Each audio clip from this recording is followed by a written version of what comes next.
Hello दोस्तों, स्वागत है आपका मेरे चैनल लेट्स लर्न टुगेदर पे। आज हम पार्ट 3 डिटर्मिनेशन ऑफ इनकम और एम्प्लॉयमेंट थ्योरी का कर रहे हैं। अच्छा बच्चों देखो, जो आप डाउट मुझे भेज रहे हो मैं पूरी कोशिश कर रहा हूँ कि उनके आंसर आपको लिख के भेजूँ, पर थोड़ा सा सब्र रखना जी उस पर। देखिए जी, और फिर मैं दोबारा एक बार फिर से जी मैं रिपीट कर रहा हूँ जी, लाइन वाइज वीडियो देखिए, पहले उस पर काम करिए फिर अगली वीडियो को देखिए। आज का हमारा जो टॉपिक है, आज हम दो टॉपिक्स को कवर करेंगे, एक इन्वेस्टमेंट मल्टीप्लायर और दूसरा इन्वेस्टमेंट फंक्शन। पहले हम इन्वेस्टमेंट फंक्शन के बारे में करते हैं। देखिए जी, क्वेश्चन मेरे पास बहुत बार बोर्ड्स में आता है जी, व्हाट इज इन्वेस्टमेंट फंक्शन और उसके टाइप्स क्या होते हैं। सबसे पहले तो मैं बताया तो जी, दो लोग इन्वेस्टमेंट करते हैं, एक मैं करता हूं, मैं एक इंडिविजुअल हूं या प्राइवेट इंडिविजुअल हूं, और एक गवर्नमेंट करते हैं, दोनों ही करते हैं जी। इन्वेस्टमेंट क्या होती है? जो हमें बेनिफिट देती है लंबे समय के लिए, दोनों लोग करते हैं। गवर्नमेंट की जो इन्वेस्टमेंट है वो चेंज नहीं हो सकती क्योंकि वो बेच ही नहीं सकते जी, सोशल मोटिव काम होता है जी। प्राइवेट वाले की इन्वेस्टमेंट चेंज हो सकती है क्योंकि वो प्रॉफिट मोटिव के लिए काम करता है। सबसे पहले तो मैं सर इसकी डेफिनेशन के बारे में बात करूं जी, इनकम और इन्वेस्टमेंट का एक कॉरस्पॉन्डिंग रिजल्ट है जी, ठीक है जी। यानी कि जो डेफिनेशन है वो ये है जी, investment function is a behaviour of investment corresponding to the different level of income. देखिए जी, हर बात इनकम पे डिपेंड करती है जी। जब भी मैं मैक्रो की इनकम की बात करता हूं तो नेशनल इनकम की बात कर रहा हूं जी, और इन्वेस्टमेंट के बारे में मैं बात कर रहा हूं जी, इन्वेस्टमेंट जी। यानी कि बिहेवियर ऑफ इन्वेस्टमेंट और इनकम का ये एक कंबाइंड रिजल्ट होता है। बेसिकली ये हमारे रियल एसेट्स को और इन्वेंट्री को बढ़ाता है, एडिशन लेके आता है। इन्वेस्टमेंट तभी है जी, देखो सिंपल सी बात है, इन्वेस्टमेंट तभी हुई जब एडिशन लेके। अब आप पूछेंगे मुझे रियल एसेट क्या हुए जी, plant and machinery, land and building, सारे रियल एसेट्स है जी। और हमारी इन्वेंट्रीज क्या हुई जी, चेंज इन स्टॉक हो गया जी, फिनिश गुड्स हो गया जी, जो हम बेचने के लिए तैयार। देखो जी, इन्वेस्टमेंट दोनों ही होती है जी, plant and machinery, land and building, ये भी एक इन्वेस्टमेंट है जी। हम माल बना के बेचना चाहते हैं, ये भी एक इन्वेस्टमेंट है। दोनों को प्लस करते हैं तो टोटल इन्वेस्टमेंट आती है। अब ये टॉपिक हम लेके चलते हैं जी अपने टाइप्स में। देखो सिंपल सी बात है जी, जब भी हम मैक्रो की बात कर रहे हैं तो याद रखना, सब डाटा में हमने ऑटोनॉमस इन्वेस्टमेंट ले रखी है। फिर रिपीट कर रहा हूं, बार बार रिपीट कर रहा हूं, बढ़ा ही नहीं सकते, बेच ही नहीं सकते, तो हमेशा जो हमारी इन्वेस्टमेंट है कांस्टेंट है। पहली वीडियो याद होगी, 80-80-80 लिया था, कांस्टेंट वो ऑटोनॉमस ही है जी। देखिए जी, पहले तो देखो जी, तीन बातें इसमें याद रखनी है जी, और इसी को हम प्रैक्टिकली फॉर्म कर देंगे जी। पहला मेरा प्राइवेट, इंडिविजुअल, प्राइवेट हैंड्स इसको ऑपरेट करते हैं। दूसरा, इसका मोटिव होता है जी सिर्फ प्रॉफिट अर्निंग। तीसरा मेन इंपॉर्टेंट, डिफरेंस का भी बन जाएगा जी ये। तीसरा मेन इंपॉर्टेंट टॉपिक जी, ये हमेशा इनकम इलास्टिक होती है। अब आप ये कहेंगे इनकम इलास्टिक का मतलब क्या है जी, देखो जी, इन्वेस्टमेंट बढ़ी इनकम के बढ़ने पे ही, यानी कि इनकम बढ़ी इन्वेस्टमेंट बढ़ी, इनकम घटी इन्वेस्टमेंट भी घटी। मैं लिख देता हूं जी, इनकम बढ़ी इन्वेस्टमेंट भी बढ़ी, इनकम घटी इन्वेस्टमेंट भी घटी, तभी अपवर्ड कर्व आ रहा है। दूसरा जो हमारे मेन टॉपिक है ऑटोनॉमस, पूरी जो मैक्रो में यूज करना है वो ऑटोनॉमस है जी। इसमें हम 3 पॉइंट लिख रहे हैं। सबसे पहला गवर्नमेंट जी, सबसे पहला गवर्नमेंट सेक्टर इसको लेते हैं।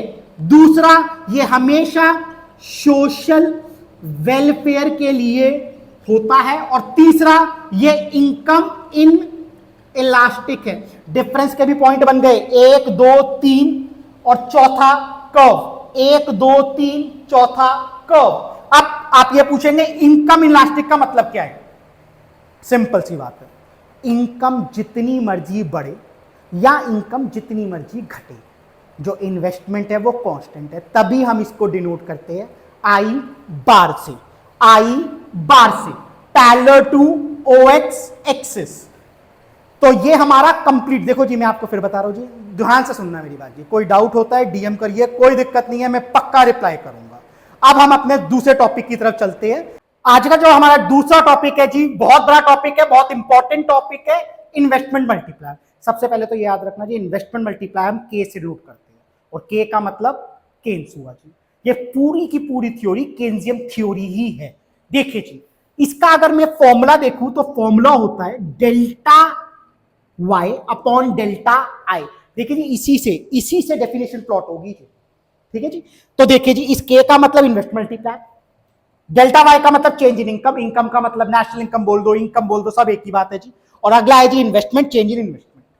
इनकम देखो अभी हमने पीछे इन्वेस्टमेंट फंक्शन किया था, इनकम बढ़ेगी इन्वेस्टमेंट बढ़ेगी, इनकम घटेगी इन्वेस्टमेंट घटेगी, सेम थिंग आती है जी। देखिए जी अब मैं इसकी डेफिनेशन एक बार प्लॉट कर रहा हूं जी।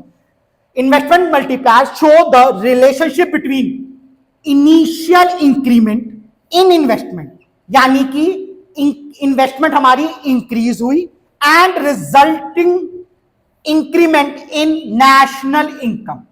इनकम के इंक्रीज होने पे जो भी फर्क इन्वेस्टमेंट में आएगा उसी को मैं इन्वेस्टमेंट मल्टीप्लायर बोलूंगा। और इससे मैं अपनी डेफिनेशन को प्लॉट कर लेता हूं। और we can say that it is a ratio of change in national income by the change in investment.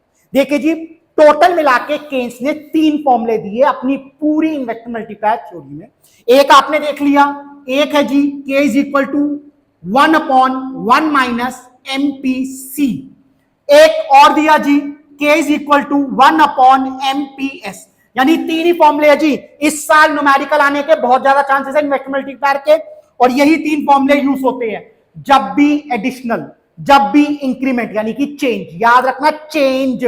आगे जी ये वाला दूसरा फॉर्मूला, ये वाला तीसरा फॉर्मूला। इसलिए इन्वेस्टमेंट का इससे क्या रिलेशन है और के का इससे क्या रिलेशन है वो हम अब कर रहे हैं।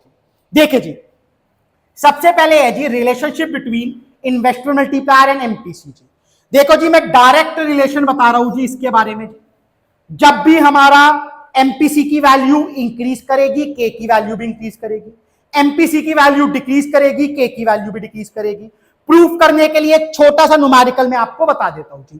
पहले डेफिनेशन बता देता हूं जी। It shows a direct relationship between value of investment multiplier and MPC. याद रखना एक छोटा टॉपिक आपको अच्छी तरह पता है, MPC plus MPS equal to 1 होता है, यानी कि दोनों की वैल्यू 1 से ऊपर नहीं हो सकती जी। अब देखिए जी मैं दिखा रहा हूं जी, ये देखो जी ये होगा जी एमपीसी। 0.9 ले लेता हूं, 0.8 ले लेता हूं, दो वैल्यूज को ले लेता हूं जी। मैं के निकालता हूं, आपको के का फॉर्मूला पता है 1/1 माइनस एमपीसी, यानी कि 1/1 माइनस 0.9, 1/0.9 इन इक्वल टू 10।